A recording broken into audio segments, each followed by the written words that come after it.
beam footage. And you're not gonna year find them. one, you wasn't claiming no impact. Year 2, year 3, year 4, year 5, year 6, They just year came out 7. in 2020 when they're coming out the Like, closet. Right. That's Where how was you the do it, sis. Where was the Jamaicans and Muddy Waters, man? When I just gave when you go them back and you do serious what you bars just from Muddy said, Waters. and you try to find out who trying to take that credit, because I'm gonna tell you something about when we do stuff, because that's why we've been here. That's why we're the originals. Because everything that we do, they either burn down, like the dude said, they put a highway in front of it. Don't you know we have music going on then? Now let me tell you something. When they burn down all our buildings, do you know we got music? Now, I'm going to tell you right now, nobody is in joy and nobody is in love with those neighborhoods and those churches when they bomb them, right? And when they come hanging our people, right? See, when we sing when we lead some of those massacres and stuff, we singing music. We got hymns going on. Because see, rap and all of this stuff is in America. It's part of our soil. These people think they us. But like the dude said, they not like us. They want to be us. Negro, though. They keep trying to steal our history. So delineation is just tearing them up. That's why you got an anchor baby on here as a spokesman. Illegitimate immigrant. And I'm saying like this right here, an illegitimate immigrant sitting up here that went to school to try to learn about us. Like they say, you got to come to the masters, dude. You know what I'm saying? 1870. You coming to where we at. You could And when go the to colonizers came, they said we was already robbing intent. It's in the Smithsonian. You won't find that nowhere else in America. This dude right here is just sad. Hold on. Sad. First or Them second niggas generation ain't had no immigrant boats. trying to tell Them us about niggas ain't hip-hop. had no boats to be pirates or nothing. They ain't like Somali. But check this out. Then why is hip hop not like created in Jamaica and all the islands, bro? And I'm gonna tell you why. Because if it would have been created there, we wouldn't have created it. We never follow people. We never follow people music, dude. We have never followed. Why do we all of a sudden need Jamaica? Why do we all of a sudden need Puerto Rico when we done made blues? We done made She rocked it to the east. She rocked it to the west. She rocked it to look. She rocked it to the east. She rocked it to the west. She rocked it to the one that she loves the best. Hey, that's Little Richard right there. Hey, check She it out, rocked. right? Hey, no, listen. She rocked it to the east. She rocked it to the west. She rocked it to the one that she loves the best, Little Richard. Before rap. Exactly. But you know what? You'll get a dude like him to try to daggone look. He'll try to what they try to do. The only reason why they're trying to attach themselves to it is because it is the most influential genre there is worldwide. Meet Markham, they don't accept him as a rapper. But they didn't they say that was the first rap song. That's before all them Pig Meat Markham. Everything that's done in America is our culture. See, they don't accept that. See, one thing about them Tethers, they're not going to accept Pig Meat Markham. Anytime you show these Tethers something past one of they freaking daggone immigrants, they'll start trying to tell you, oh, well, he was part Jamaican, he was part Puerto Rican, or he was part this. Everything that we do, them immigrants come in and try to make them part of us. They'll say you Jamaican. They'll start saying I'm Jamaican after a while. All I got to do is be on their side. And look, if I start tomorrow, start trying to stand up for immigrants, they'll start saying I'm Puerto Rican. Well, we know he literally. What did he say? The His Harlem mama in Renaissance. Africa. That's why he's doing it, because these people need us. We That- don't need them. We don't need them. That was We Marcus don't need Garvey's them. time. That's their contribution. They need Marcus Garvey. Is a KKK. And look, they ain't even want him. Is the Nobody wanted Marcus Garvey at the end black either. KKK. Just like they don't want him. Tell them, just the KKK member. We started hip. Look how jealous and angry y'all because we started hip. See how this No, dude you don't is? think He Marcus think he in Garvey class. was joined with the Only thing that Baby, pull thing up a source to say y'all started hip hop. Just pull up not just one source, because then you need something to corroborate that source. Pull up a couple sources that say that y'all started hip hop. Baby, y'all is nowhere in the legacy. It's okay though. He doesn't know Marcus Garvey Like was allied with the Castanet, KKK. come over here and get rich At up our best, you've culture been and say we ain't got credited no with culture. maybe contributing or inspiring a hip hop beat. At best. And not even what ultimately became hip hop, but like the early, before it really took on its own identity. There's not even enough of them. There's not even enough of them that do it for you to even contemporarily to even try to make that. Show me a Jamaican breakdancing group. Show me a Jamaican breakdancing group. Nature, they would have done it. It's not they don't in want their Jamaica nature. to know. Hey, check it out. You know who they got doing it? They got a homosexual and a fat white man. That's who y'all got. Doing breakdancing? Who's that guy that They breakdancing? Well, they're actually trying to do it now. now, and they're trying to do it, and they're like, the shit don't even sound right when y'all try to do it in y'all own native tongue and how y'all, Them people don't ran it rap sound crazy. And then check it out. Y'all tried to talking about what New York ain't stealing. You just stole drill music. you talking about? They tried to. That should be sounding ridiculous. Those are our cousins. They're not from across the water. We would be going to Jamaica and Africa, going to see their great museums and their great landmarks about hip hop, about jazz, about blues. We're not going over there to try to find that stuff because we've been going over there for years with Pan-Africans. You ain't never seen a Pan-African back in the day say, "Yo, I went over there and found hip hop or the blues." But as soon as they want to give them credit, "Oh, well, I might have seen it." You always find people always trying to connect this to something until when it when we do it, it's never popular. It's never popular. It's never popular in America for us to do stuff like that because we used to people stealing stuff, right? Our inventions and everything else. But every time we create music, it's always bad for America. You got to understand that our gospel music was bad for them too. Our rock and roll was bad for them. Our ragtime was bad for them. They tried to block everything. Every music that we made, they tried to block it. They wrote all kinds of look. All you gotta do is look in the newspapers all over America. You can find out when our music started coming. There was no ass shaking until Uncle Luke. Right, Uncle Luke. How the KKK and people used to be saying stuff like that. Even Elvis Presley used to have to sneak into our neighborhoods around us to talk about and learn how to do rock and roll, dude.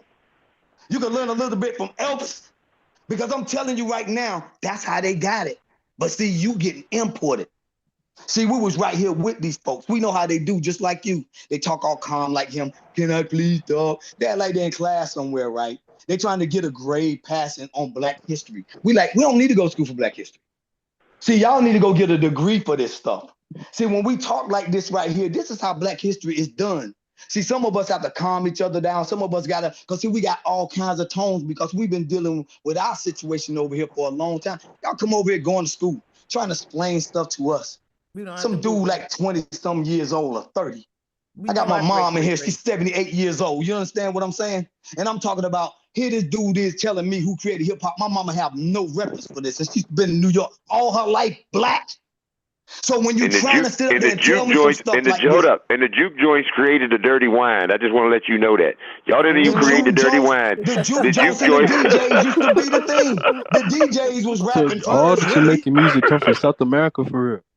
Ain't no Jamaican music come from no South America. Yes, it do. See, this is the thing. They always move it because if it would have been there when we got there. No, bro, I'm not Jamaican. It's I'm never American. there. These people be doing carnival, y'all. Listen, carnival is their thing. Which way were you going on the pirate ship? They like getting in a big line, a big old group of people, long people in a line, walking around trying to do something. I think that's what he's saying though. He's saying like carnival and like that style. That's from like more South America, Yeah, like even more. But you gotta understand when the carnival. If you look at carnival, from the '90s, or you look at carnival when they was over there, bro. That's different. When they came to New York, when them immigrants started coming to New York, look at how they was doing they freaking marches at first, because first they won't have none. You gotta understand. New York won't have nothing for them. Tourism. When they started having their things, they were just basically standing in the line walking. They were just walking straight up and down. They got all that rhythm and all that stuff from us up in New York. Look here, man. Do your research. They won't hopping. They won't playing all that stuff. They won't doing that stuff. Go back and look at some documentaries, see how them people when they started coming. Carnival y'all gotta give us some credit. I think it's a Caribbean thing because I think they do it in like Puerto Rico. They rhythm, they won't do it up here in New York because if you look at their rhythm, they do what do they all were that doing shit down in the Caribbean. So I do think it's more. I don't know who did it first, but yeah, I think that's more Caribbean. It started in South America. Well, I can tell you like this right here. Look at what they was doing in the Caribbean then. Go back in the 50s. Go back in the 40s. Go back in the 50s. Go back in the 40s and see how Caribbeans was dancing. You're not gonna see this stuff. Like I said, this stuff get commercialized in America because we are the commercial capital of the world, and especially New York. So when they came here, they did not have permits to march and do none of that stuff. But of course, they started doing it at some point. But when they first started, it was just walking in line. That's all it was. But you know who was dancing for real? They was going over there. They was going in Harlem. They was going to Queens. They was going to those places in the Bronx because at the Bronx was Black first. Won't them? It was white people, us. So what they're talking about right now, that stuff won't happen. It won't happen. And they won't doing it. They didn't come over here dancing. These people came over here trying to get a freaking, trying to get it, trying to get in the country. And we was that for nobody. Do And you they know dress how up as who hard they New are, York? Do you Indians. know how hard that they were screening them immigrants back then? They were screening the hell out of them immigrants. They was getting model citizens back then. They wasn't getting anything coming from Ellis Island. They wasn't getting them guys like that right there. Started getting them later on when they started playing us. These people didn't come here dancing. These people came here trying to daggone get along with the Caucasian. And that's it. Oh. They wasn't dancing. They wasn't that happy. Trying to assimilate. Now they don't want to assimilate. People came here standing up straight up and down wearing stuff, trying to like they was wearing their Sunday best. Whatever freak the stuff they wearing. Deodorant was. Tight shoes and tight pants, tight clothes, shorts. That's what they was doing. This stuff was funny to us, man. These people is tripping, man. These people won't even dress like us. They start dressing like us later on. Red. They were dressing, man. Come on, man. Crazy. If you want to watch the movies, watch that stuff for them Italians back in the day when they was here before them. They started trying to emulate them. Oh my gosh. They were trying to dress like them Italians. They were trying to wear like stuff, started wearing their shirts unbuttoned with about 3 buttons down at the bottom, trying to show all that nappy hair on their chest. That's what them dudes was doing, man. Wearing tight shoes. I don't even know what they were. Church shoes? Ain't that what y'all was wearing? Living next door. Church shoes and real tight pants. Can't say hello. All kinds of hand-me-downs from them from the church organization that were taking y'all in. Y'all wasn't hip. We gave y'all smuggling at the same time. Very disrespectful folks, man. They done stole everything from us. And delineation right now is taking it back. And they're trying to just look, they'll snatch a freaking foundational Black American up and turn you into a Jamaican. Look, they try to make Disco King Mario Puerto Rican. His family had to come out and tell them people to stop doing it. Do that. Listen, they stole his identity. Disco King Mario is from North Carolina, yeah. His family had to come out and tell them, our son is not, his name is, they say because his name is Mario, he gotta be freaking from the Caribbean. The dude said, nah, his mama just named him that. Now see, this is what they do. Daddy made sure she wasn't Black. This is what we do. This is how they do. That's not expiration. You see how they turn Disco King Mario into a Caribbean? Next week. The family had to change it up for him. And then, do you think that the Caribbean community came out and apologized for that? They still haven't apologized for that. They don't care that he ain't that. But right now, they still glad, though. At least we got that lie through. Like this dude, Kwame. We still got Busta Rhymes and Fat Joe. Oh, my God. 2 more. 2 more. All right. They can't just say, I apologize. I apologize to you guys. No, they gotta be now rude. we do get some, but they cannot apologize for the premise. The premise is that we're lying. We never did it. We couldn't have done it. That's we'd have brought it with us. See, you couldn't bring it with you. See, everywhere we go, that's why, look, if you got a cousin in Cali, when you go there, they're gonna see your differences immediately. Yeah. And you're from America. And if you start walking a different kind of way or dancing or something, you start going to the club, you think you're not going to be the butt of a conversation or jokes? See, what's going to happen is we see differences immediately, but we'll accept you in. And then some of your stuff will rub off on us. What the freak rubbed off on us from them? Nothing. We influenced the whole world. The Koreans eat fried chicken because of us. People came over here trying to be nice to Caucasians. Bob Marley had a run now. Come on, y'all. Bob Marley had a run. Bob Marley was with Smokey Robinson. He didn't even have no dreads. He was a backup singer with the Wailers. Let's stop the foolishness now. Look here, man. Everything that we do, everything these people ever did, they ain't got nothing on us, man. You can't get by. Look, you don't go past the door unless you come past FBA. Now you go ask Bob Marley that, or anybody that taught him. Instead of them going in and giving us our freaking daggone flowers right now, they keep on trying to turn people into us. It's like Bob Marley didn't even have no freaking dreads. That right there was a freaking like daggone. This guy right here, I committed the crime, but it wasn't a bad one. What Bob Marley did was look. But he had some good music. Only thing he did was try to make something different because he knew what the real source was. He And the honed his Rastafari were skills. Pan-African. He honed everything about himself by being with the Whalers, by being around Black Americans. He gave us our credit, but these people can't do it because they are immigrants. Most times illegal and anchor babies that are basically throwing temper tantrums in America because they want America to let them stay, and they mad at us like we trying to keep them out. It's like, dude, we delineating. That's a word. We tried to. It's just a word. It shook up the whole world. Just because we want to delineate, we done had everybody attack us from across the board, from every corner of this world, talking about, oh no, why y'all not doing it? Why y'all not coming out? Why y'all not coming out? Look here. Sleep with him. If you did not create everything, why they asking you to come out then? Why is this whole world wondering where you are? See, we don't have to do anything. These people right now want us out there in them streets because they said we was going to get deported. What happened? See, everything about them is fake. Everything comes out of their mouth is a lie. And the number one trait of a tether is to lie, create subterfuge, and cosplay. That is everything about them. Because we do this stuff by nature, they do this stuff with laws. And it's got to be by somebody else because laws are written to keep us down. They're to let them in. Ain't that a difference? See, everything that we fought for, everything that we fought for, we had to fight for amongst ourselves and against our oppressor. Guess what our oppressor always do? When we fight for something, you know how our oppressor make it?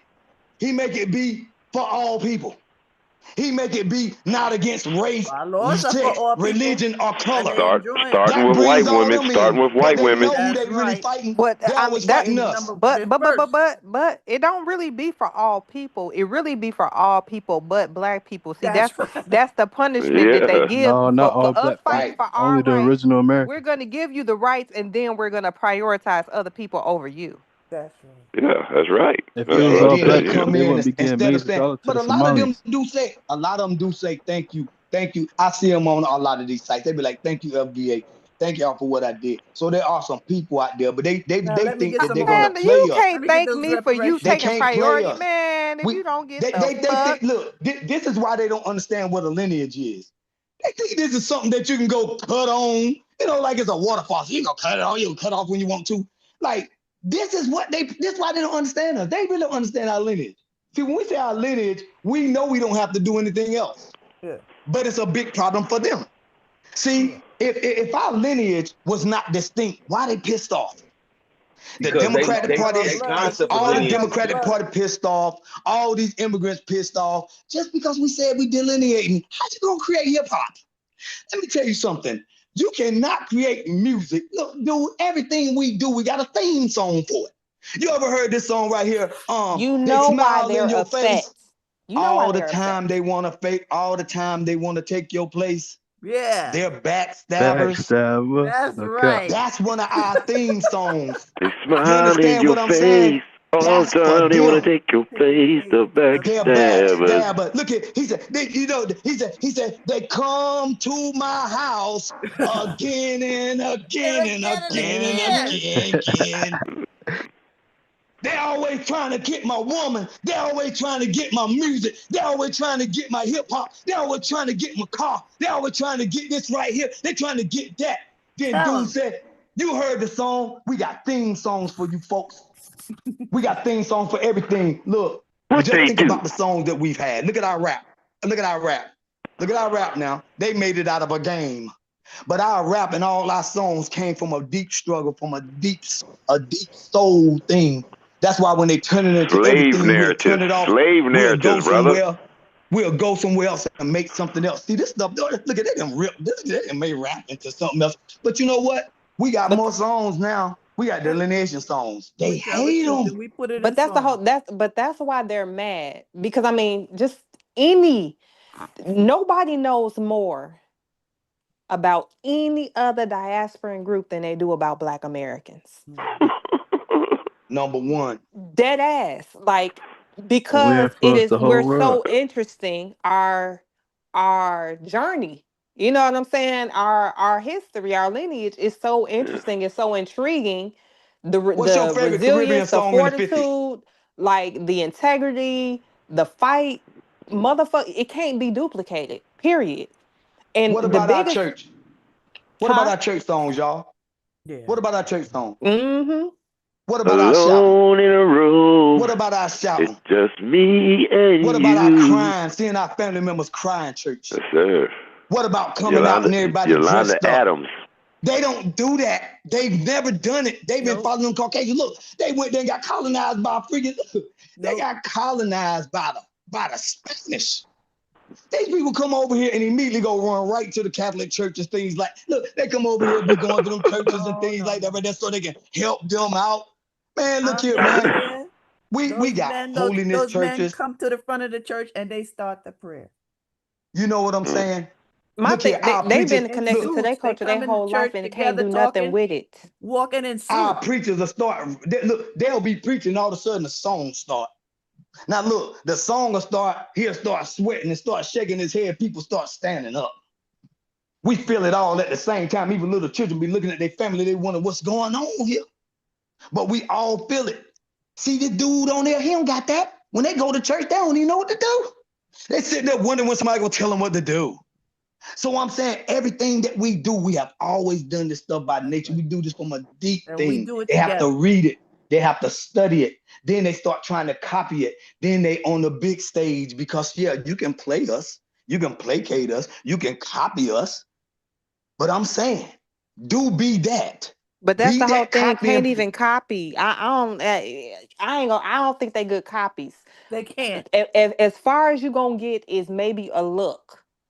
But I don't feel like if they can selling copy each us. other, they can't. Yeah. Selling each other. They don't even want to take credit for selling us. They don't even want to do it. They don't even know what to do. They want want us you to to go like run to it. Africa. Want you to be friends. Want you to come to their rescue. Right.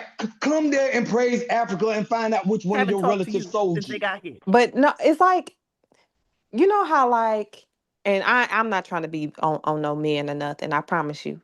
But you know how you can catch a nigga cheating and a motherfucker get mad at you because you caught him and try to really like flip on you. Like Go that's how ahead, like sis. you're mad, but we know Yeah. that y'all been fucking like bullshitting the whole time. That's who they are. Tell me. Perfect. No, it wasn't me. A disgruntled person. Hey, I plead the fifth. That they got caught. Like you really finna try and play it our face like you ain't been. And then you know, baby, if you'd have been doing this, baby, then unless you tell me. No. Deny. Why you going through my phone anyway? Or why you like, bro? Deny. We can't go to the Caribbean and find the root of hip hop, y'all. No. Okay? No. You can't go to the Caribbean and find the root of rap. What you're gonna find is some people with two arms. Ain't nobody. We know that. You gonna have a bunch of niggas. You gonna have a bunch of musty ass niggas.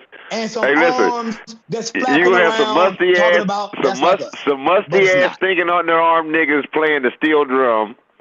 Just because they got two arms, 2 legs, and 2 feet, and they fell down and they jumped. White women. Listen, but the concept of yes, hip hop sir. is about For them SSI checks. social unrest.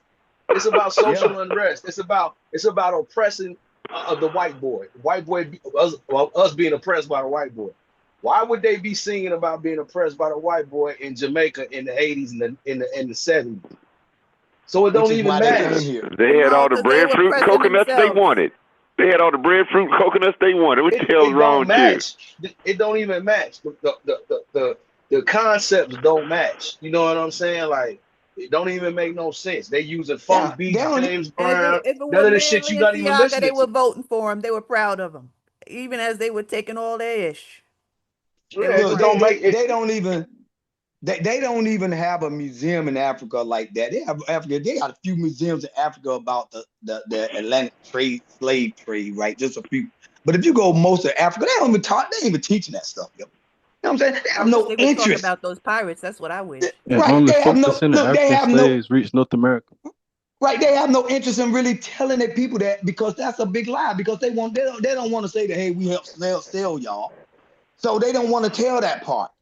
They don't want to tell it, just like stealing hip hop. All this. Look, I know a lot of times it sounds harsh when I say this, but you don't have to be it. Like my ladies tell us, they say somebody can call you something, but you don't have to be it, right?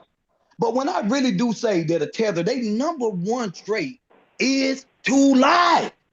Number two is to cosplay, and the last one is create subterfuge. This is the three things that they do all the time. It's just rapid succession all the time.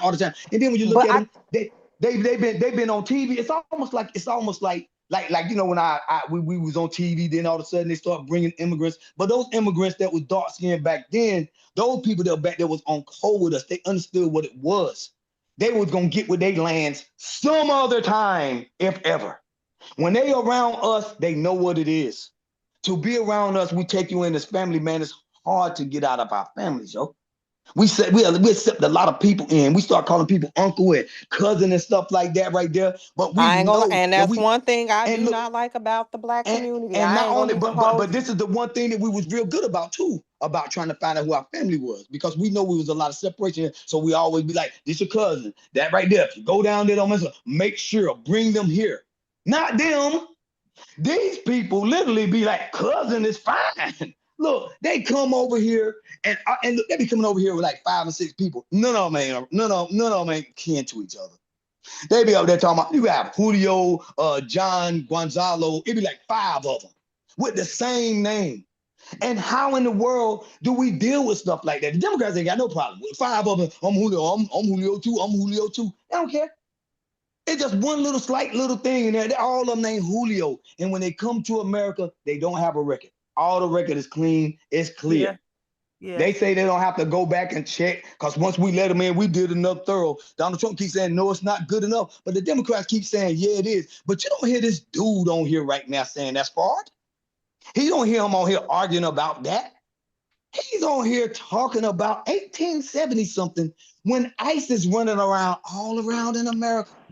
ICE is running around right now, not 1870 or 1804 or whenever the rest of the ICE running around right now, slamming them on the ground, snatching them out of church, snatching them out of school, snatching them off the bus, snatching them off their bicycles, snatching them off their scooters. And putting them in these freshly made prisons. Putting them in these freshly made prisons. Remember that. Big business, baby. Big business. About to clear Venezuela for more room. And the anchor babies are out here protesting because they got dumped. But look, we know there's one thing going on right now, right? You know the thing with the 14th Amendment, right? Now, you know we'll probably be getting a decision on that round about February. Now, even if that thing is not all the way overturned, but just the slightest bit of tweaking might get Mr. Kwame out of our life forever. We might have to mess with a dude like you forever, Black. Because how can we afford it? The debt is insurmountable. How can we? I wouldn't worry about it. We ain't never worried about it before. Look, delineation means just that. We'll deal with it when we deal with it, because that's who we are. We've always had to deal with what Caucasians do with their laws and things like this right here. We didn't get a lot of things from them. We didn't get the GI Bill from them. We didn't get 8 HAW homes, whatever. We didn't get a lot of that stuff. We didn't get food stamps for long times. We didn't get none of that stuff. It's okay. Look here. We're not worried about that stuff. Them people gave us syphilis and everything. Look, we don't mind even if we care, because it's something in us. We always look towards each other. That's why we on this chat. People like y'all on this chat that are sending this information out, y'all are way more smarter than me. I heard you on here. I am highly impressed. I know we are in good hands. I'm not worried about this stuff. For sure.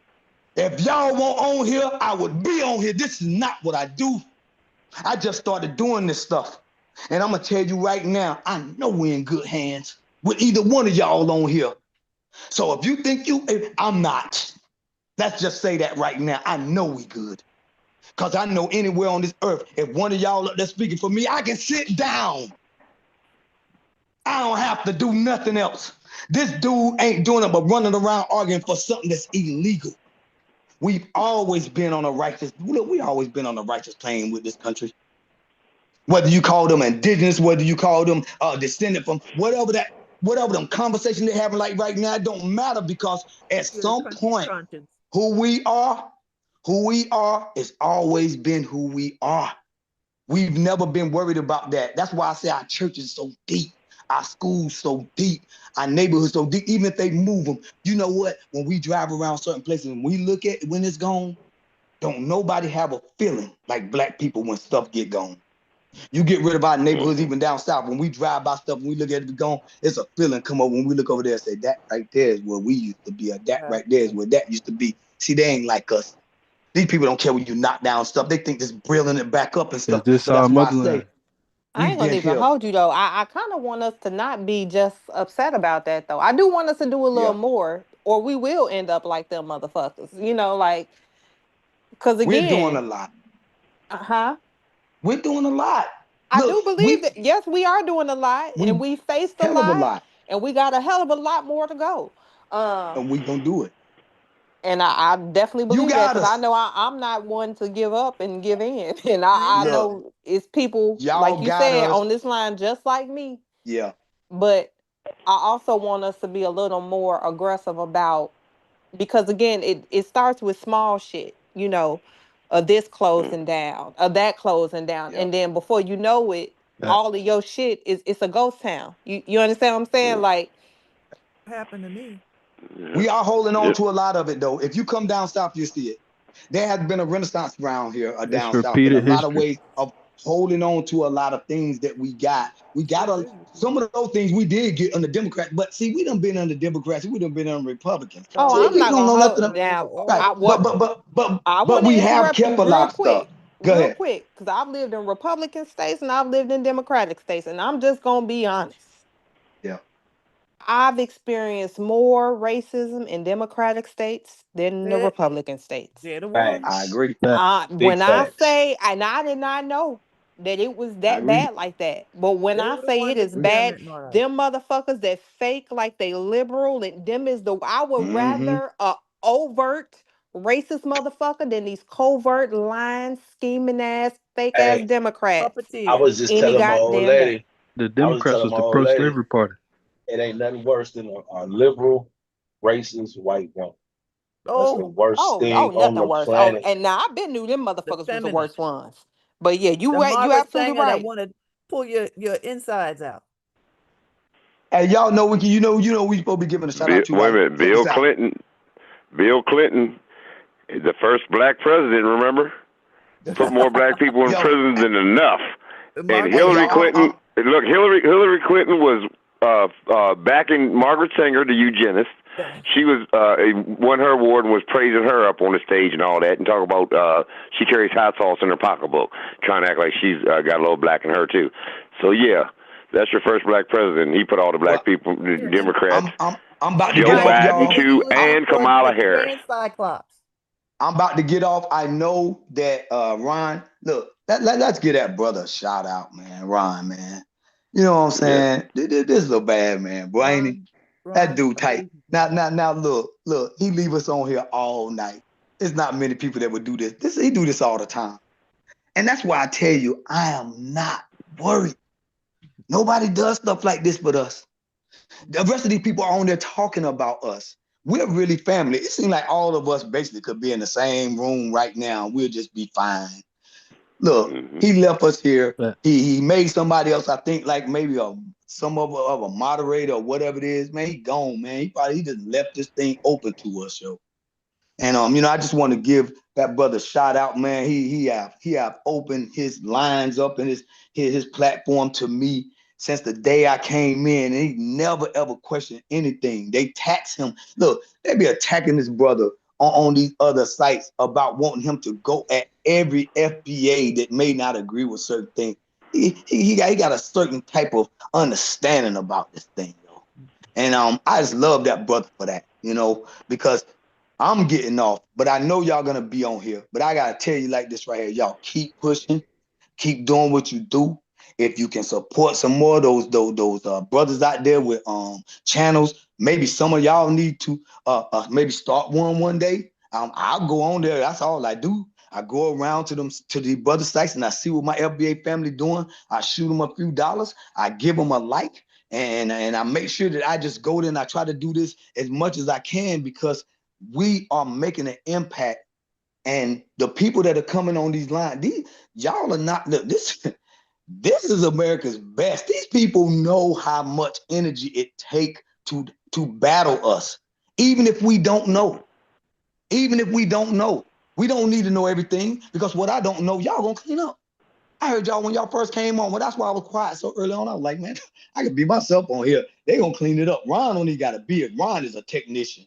And y'all already know that y'all similar to that. Just look at the way we did that guy. That guy's not, he not on here for anything of substance. Like the brother said, he just go around to everything, just doing little foolish stuff. But we just had to whoop him tonight. We whooped him tonight like we would have been in our own house. Somebody came in there strange that everybody didn't know, and all of us just was on him all night till he left. And we did that to him. You know what I'm saying? We do stuff like that right there, and they still can't understand. He back in the lab. He's going back studying all his notes. He's trying to get his talking points. When we laughing at this stuff, like, dude, this stuff didn't bother. We can do this stuff we used to it. Our families do this all the time. Some of us have never done it, but we've been around family that do it so much, boy, it won't take nothing but a second to turn. Look here, Black comedians are the best, okay? So if you try to go at us, man, we got comedians all in our family. Bro, I grew up around, I had five siblings. All of them was basically comedians except for me. They joked on me so long I had to start talking back. So if you know about being around your family and you got them jokesters in your family, boy, they can be harsh. That's why when they say, you call me African booty grabber, the Black people say that about us. That's why we look and say, yep, y'all lying. Y'all, there's no way. There's no way you grew up around us, bro. There's no way. We can't even stop our cousins. White folks left them. Talking about that. My mama called me that when I was little. Jeez. Y'all called us African booty scratcher. We'll never get over it. I'm like, you create hip hop? Yeah, like that's egregious. Like you mad because I called you some stupid little term, but you go and make up a whole lie. That's a cultural appropriation. Behind that, like that's egregious as hell. Like these people should be tarred and feathered, bro. Like this is crazy. This shit is wild to hip hop. This is so wild to me. Like and it's not just about you, but you offending them. It's not just hip hop though, man. They do this they've been doing this with a lot of things. Like even just the whole fact of the matter where they can say they're in a position to be able to pull this shit off. Yeah. Like if we wasn't in here stomping on his head, he's young enough to where there are people that would be like, man, you know what, that sound like that's pretty accurate. Right. Instead of jump on niggas' head like that with 2 feet. And we gave him every opportunity. He loved it. Look, some people love getting whooped like that. But I'm like, you shouldn't want that in the Black community. This stuff is like natural for us, bro. You cannot be that soft, because even people tell you that when you coming up, boy, look, stop saying that. Don't do, they tell you, look, stand up. Don't say that. Well, look at him. Look, when I tell you we gonna come, well, I'm gonna get you. I'm gonna get you right. We have to have a certain type of toughness, no matter how soft or frail you might be. We have to build our people up for this stuff when we send them out there, man. You got to understand, all around America, you got white supremacist monuments all over the place, right? You got all kind of relics all over the place. You got signs and symbols all over America dealing with this dominant society and their goal of aiming all of this at us. We have been walking around this stuff, and we have just basically did like this right here. It rolls off our shoulder now. It's like, man, we don't even care that you put a little statue there. Matter of fact, put it back up if that's what you want to do. Because see, you're trying to put it up because you're trying to terrorize us and make us afraid. No. We know this is our land now. This is our land. So if you want to put that little fake thing right there, because now we look at it as fake. And since we look at them and that is fake, the immigrants know y'all fake too. And I'm not trying to be funny, but we done went up against the worst colonizer in the history of man. The one who colonizes himself. So if you think that we're gonna be like, dude, we've been literally ignoring these people, especially down south, for years. Like, y'all done came down south now, and now we're seeing y'all over the place. And it's basically like a replication of going around the countries where y'all come into these cities and start building up. Then next thing you know, you're in office. Next thing you know, you're councilman on your fire department. They this. And next thing you know, you start getting things and they start saying slick stuff.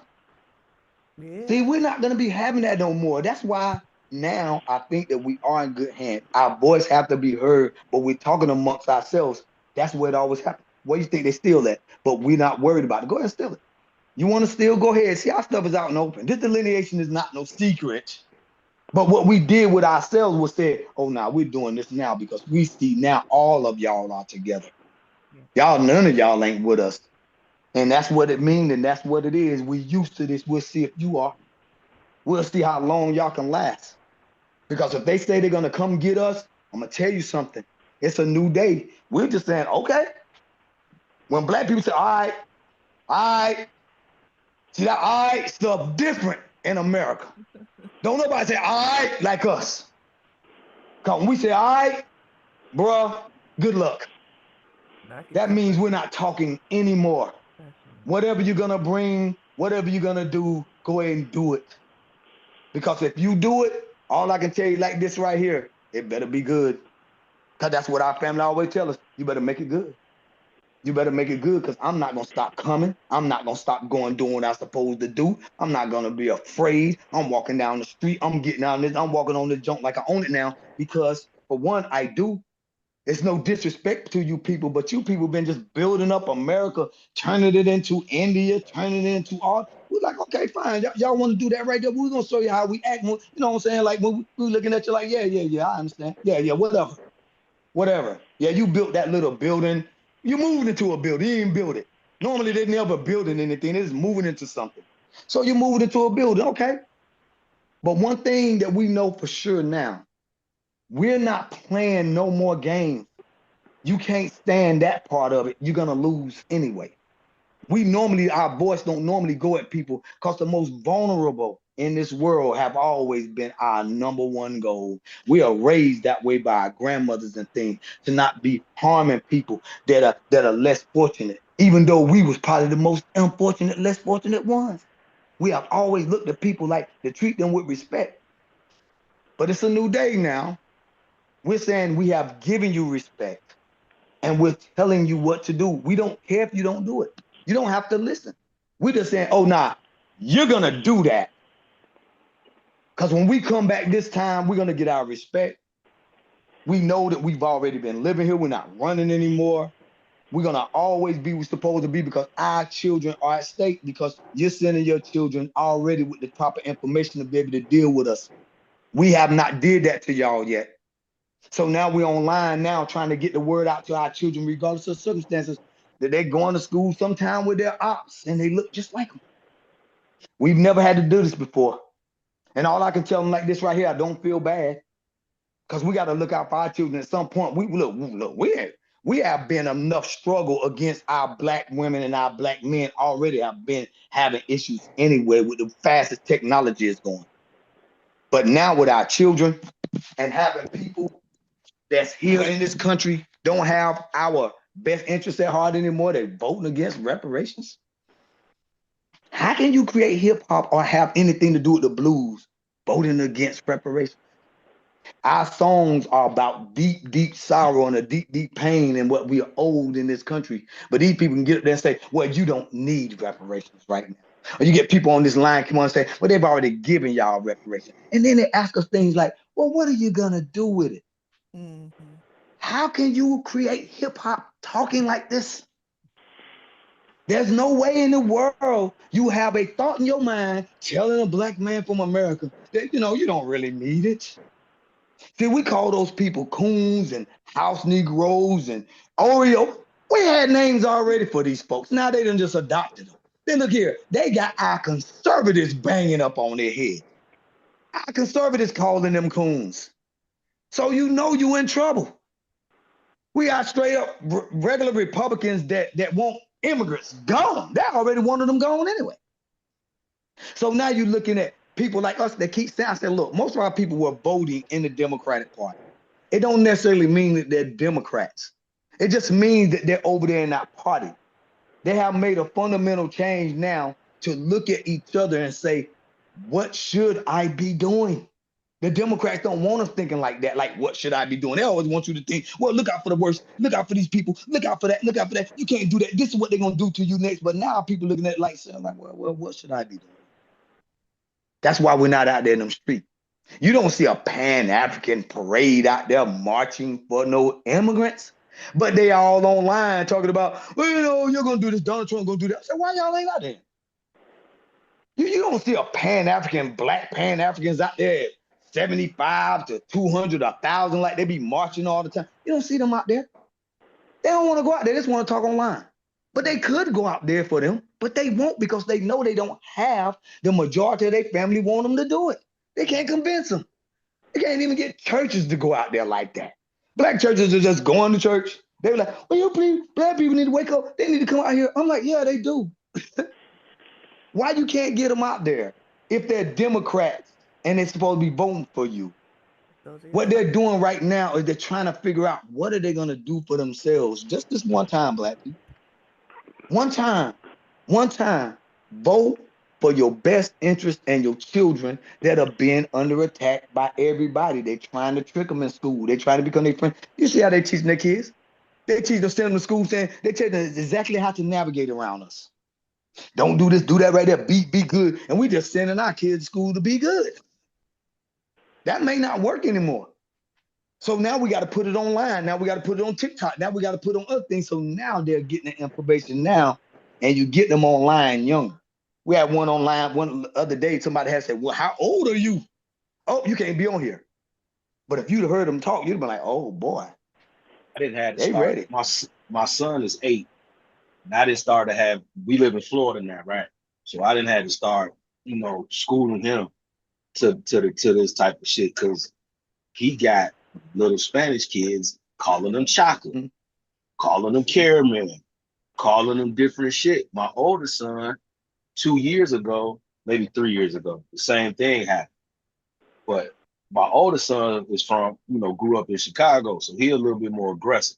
So when the boy did it to him, he slapped his glasses off his face and threw them over the field, threw his glasses over the fence into the tall weeds, But my youngest son, he not as aggressive. So now I'm having to school him, just because I know you don't know the difference like that, but he don't look white, but he probably got a white mind. You know what I'm saying? And we got to start telling them they're our competition. We just in competition. Yeah. We got to train them now, and I'm gonna get off and let you go, bro. I'm gonna say goodbye to the chat right now. We have to start teaching them that they're actually in competition with other people, period. Because they're not going to school in competition, but that will give them a leg up. Then they'll understand that they're not just there. Because see, we are lacking a lot of times in school because the school system is not really structured for us to be powerful, not in America. That's why they take them out home school, they get them in all these other schools. But you can send them to public school knowing that they're in competition, knowing that all these people are trying to get ahead of you. They are trying to push you back. They will say pretty much anything to make you look bad because we're not really going into the building and trades like we used to. We need to go back.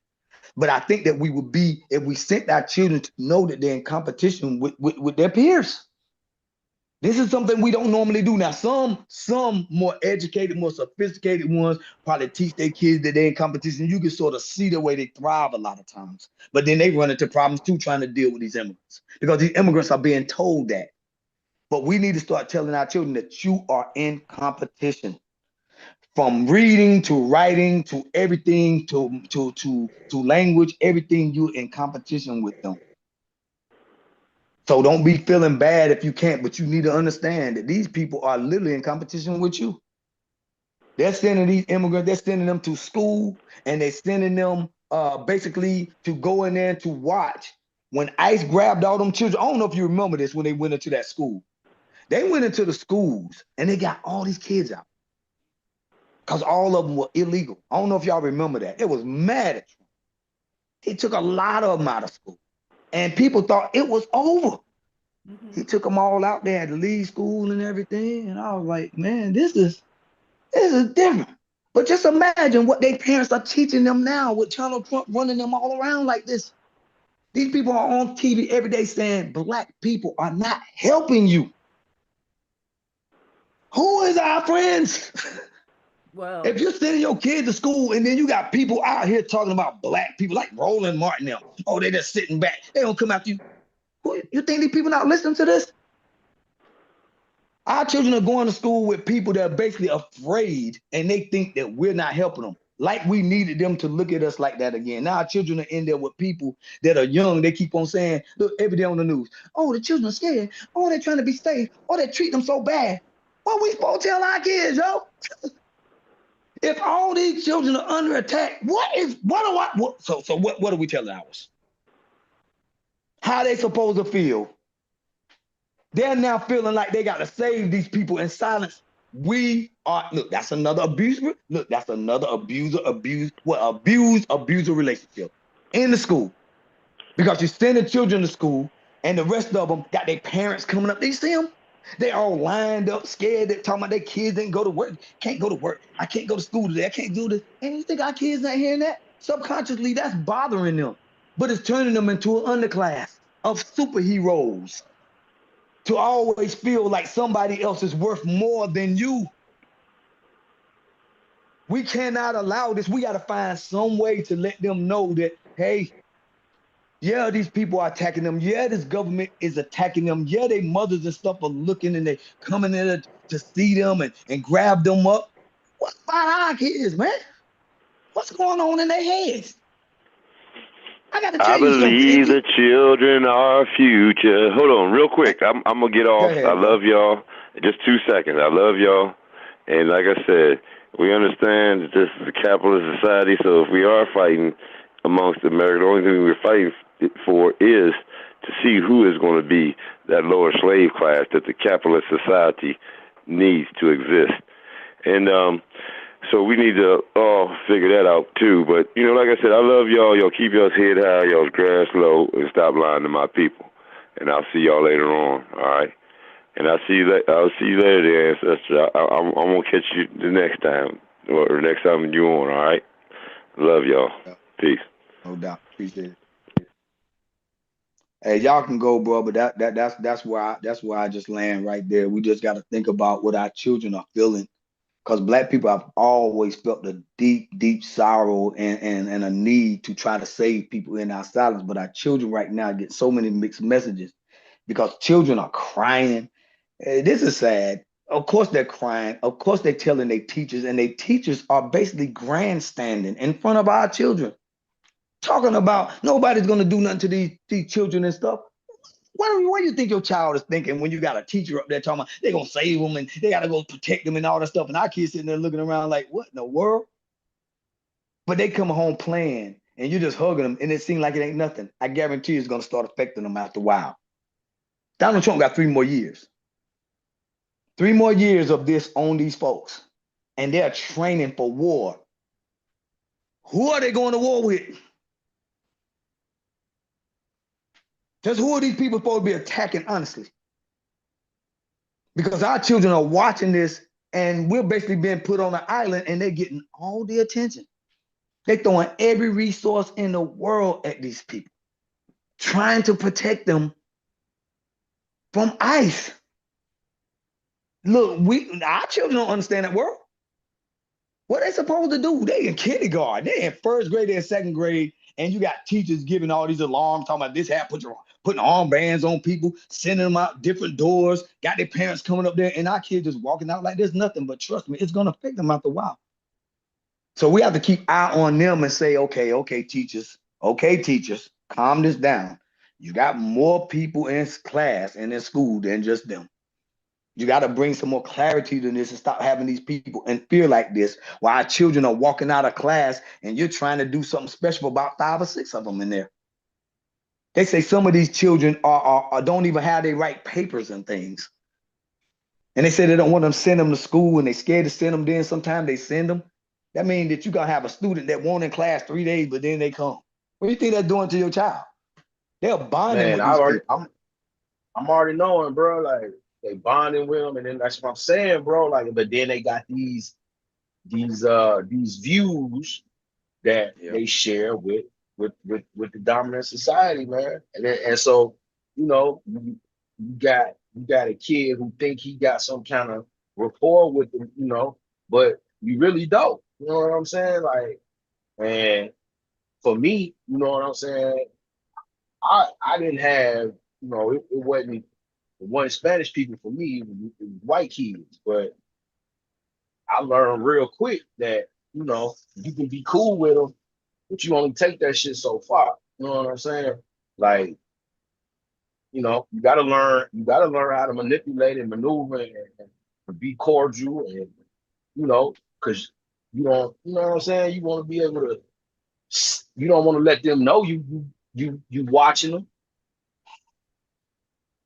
but at the same time, you need to be watching them. You need to be paying attention. They You know what I'm saying? got us and our children in a very, very strange place in this country, and it's not fair. That's what I'm saying. Because what you have to do, nobody is trying to help us with this. They don't care nothing about us. We need to be, we trying to work through this too. Because these are young children. And man, look, our children need help with this stuff too, but the Democrats are going all in just for them. Yeah. And they want us to step up more. Well, we got kids too. Our children need to understand this too. And not the way that they trying to give it to them. So I say to you, all y'all here, you got a nephew, if you got a niece, or you got a cousin, or you got young children, all I can say like this right here, man, we're gonna keep up this fight with these folks, because we can't stop. These people will overrun us with this crap because they think that those children now are the most important things in the world. They have done that to our children for 400 years. Yeah. And it just doesn't make any sense that we got to convince our children that illegal people need more help. It is going against everything that they teaching them in school when they tell them to be good and do this and don't do that. But then all of a sudden, but you know, nobody's illegal. We all God's children. We going too far. Yeah. We need to be able to somehow get people to understand that our children need this love too. You cannot keep on talking about the whole world is coming after a particular group of people, and what, we are special? What are we to tell 2, 5, and 6 and 7-year-olds when they're feeling confused about the law? See, we used to give our children already ideas about how to deal with the law. Now they got to do it. And I'm saying they have to do it for different reasons. This is not the same. The Democrats got us on a road to hell. This is stupid. Yeah, bro. But the Republicans, they stand back. They want to see how it's going to work too. They love going after it, but they watching both. They watching them and they watching us. They want to see how we're going to come out of it, because you know they want to come out first. That's why I say all the time, we in competition, but at the same time, we're going to get these people. I don't care who in the White House. I don't care if the Democrats better hope they don't take over these two things, because they think we're going to slow it down just because they're in there. It's not. We're going to make them start paying attention to our children too, and stop making them feel bad because somebody else's children ain't feeling good. You can't make our children feel bad because everything's falling apart around them. They don't understand what we done been through in this country. Right. These people got to understand what this is about. Our children need protection too. They need to understand this world. We can't stop what Donald Trump doing. They actually vote. Look, these people voted 40, 50, 60, 70% for this guy. They done forgot all about that. That's what I'm and saying. It's like So that's why I say when guys like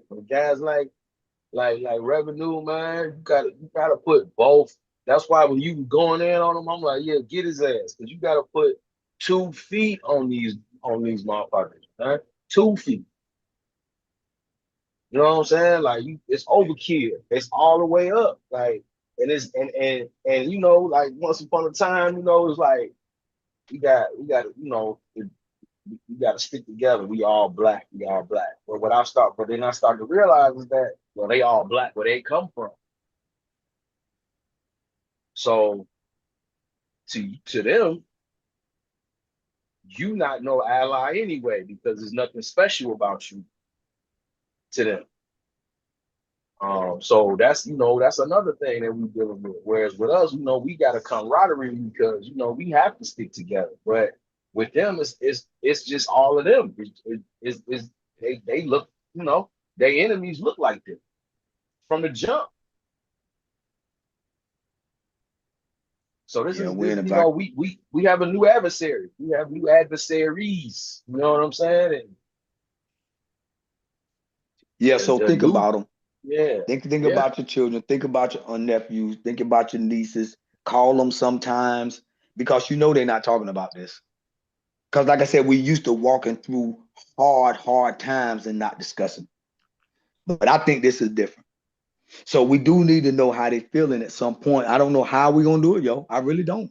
I really don't know how you navigate this part of it because we have not been thinking about ours yet. We just send them to school. And everybody it's a new problem. Everybody else gets sent to school with instructions. We send our children to school with no instructions. Yeah, this is a new problem. You know what I'm saying? But I will say this.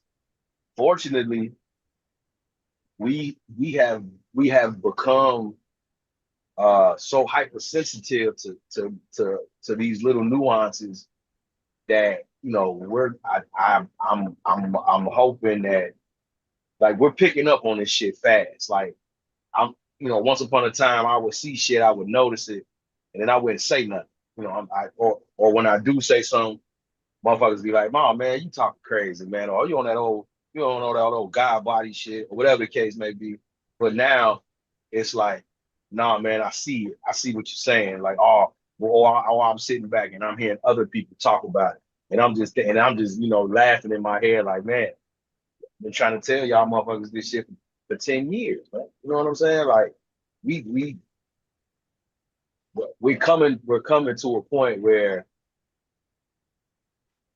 not only are we choosing us overall, we're knowledgeable enough, and we're in a strategically we're putting the pieces together. So I'm not worried about the children because they have to, you know, I don't like this, but it's the facts. They have to go through things as children so that when they're adults, they know how to deal with it. Because the fact of the matter remains is that, man, we behind enemy lines, right? Even though this is home, we behind enemy lines. So you don't want them running around here thinking shit sweet. I don't know. Like I said, I don't have all the answers for that because I thought about it a couple of days ago when I saw the kids get off bus. I was just wondering, like, man, are we even considering that our children are going through something here? You know, I mean, this is uncharted territory. We don't know how they're gonna come out of that. Just like the crack generation, we didn't know how those kids were gonna turn out. Yeah, but they kept talking about it. They kept talking about it. They always talking about stuff, but that was us against them. Now it's a whole different ground now because we knew we had to protect ours then. Now it's like the teachers have basically just left our kids on their own. You know, it's like they fine. Yeah, it's true. We like, I mean, we scratching our head now. Like, are they fine? I mean, and it's just in general, man. The teachers are not. Yeah. It's just in general, man. The teachers are not. The teachers are just not equipped. Like, they're not. The teacher asked my son the other day, you know, was asking the kids in the class what they want to be when they grow up. My kid is 8 years old. He said he want to be an F1 race car. She told him that you can't do that. That's more like a hobby. I was livid when he told me that. Why the fuck would you tell an 8-year-old what he can and can't do for a living? Regardless of what you think, you know what I'm saying? You're not here to you're not here to give out your opinions. You know what I'm saying? You here to cultivate. So, you know, I'm thinking about pulling his ass out of school again, but I don't want to do that because I think he needs to have these social experiences. I don't know, man. It's a crazy time, man. You know, it's a crazy time. These kids is living a different existence. They had to go through COVID already, so they already, you know, my youngest son, he didn't already miss most of being in school because he was at home because they didn't have no school. It was at home going to school. So it's like I don't know, man. Shit is crazy. Shit is weird. Yeah, that's something to worry about. But he'll make it through. Very weird. I don't like it, but like I said, I think. Oh, you hit your mute. Can you hear me? I can hear you now. Yeah, but even like in the crack era, there were things that ignited and we created industries for us, like, you know, hip hop for one exploded out of the crack era.